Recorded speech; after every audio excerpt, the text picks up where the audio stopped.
नमस्कार, मैं कनिष्क दुबे और आप देख रहे हैं बुलंद हिंदुस्तान।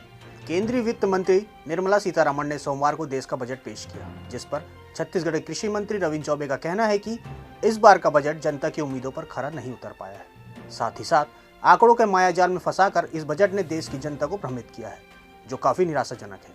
आइए देखते हैं 2021 के आम बजट से जुड़ी बुलंद हिंदुस्तान की एक खास रिपोर्ट। इस बार के आम बजट में मिडिल क्लास के हाथ में एक बार फिर मायूसी लगी है। इनकम टैक्स स्लैब में कोई बदलाव नहीं किया गया है। इस बजट पर छत्तीसगढ़ कृषि मंत्री रविंद्र चौबे ने प्रेस वार्ता लेते हुए कहा कि पूरे देश की जनता को बड़ी उम्मीदें थी कि किसी न किसी वर्ग के लिए बड़े पैकेज की बात कही जाएगी, लेकिन जिस प्रकार से आंकड़ों के मायाजाल में पूरे देशवासियों को भ्रमित करने का इस बजट ने प्रयास किया, मुझे ऐसा लगता है कि इससे ज़्यादा निराशाजनक कोई बात हो नहीं सकती।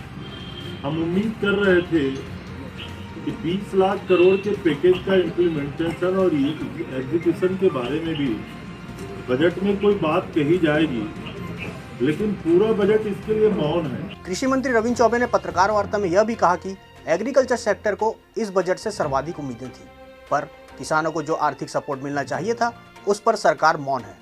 उन्होंने आगे कहा कि इस बजट में छत्तीसगढ़ के साथ सौतेला व्यवहार किया गया है, जो कि राज्य के लिए दुर्भाग्य की बात है। लेकिन जो सर्वाधिक उम्मीदें जिस सेक्टर को थी वो हमारा एग्रीकल्चर सेक्टर था, लेकिन दुर्भाग्य है कि इस बजट में जो आर्थिक सपोर्ट होना चाहिए किसानों के लिए, उसमें लगभग सरकार मौन है। दुर्भाग्य हमारे राज्य के लिए और है कि संपूर्ण बजट के भाषण में छत्तीसगढ़ के नाम का जिक्र तक नहीं हुआ है।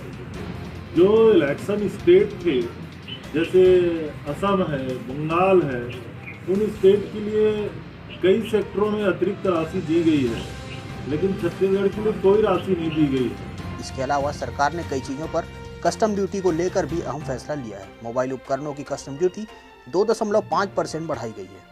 इससे आने वाले दिनों में मोबाइल महंगे हो सकते हैं। सोने चांदी पर कस्टम ड्यूटी घटाई गई है। यही नहीं, स्टील पर भी ड्यूटी कम हुई है। तो ये थी 2021 आम बजट से जुड़ी बुलंद हिंदुस्तान की एक खास रिपोर्ट। ऐसे ही खबरों के लिए बने रहिए बुलंद हिंदुस्तान के साथ।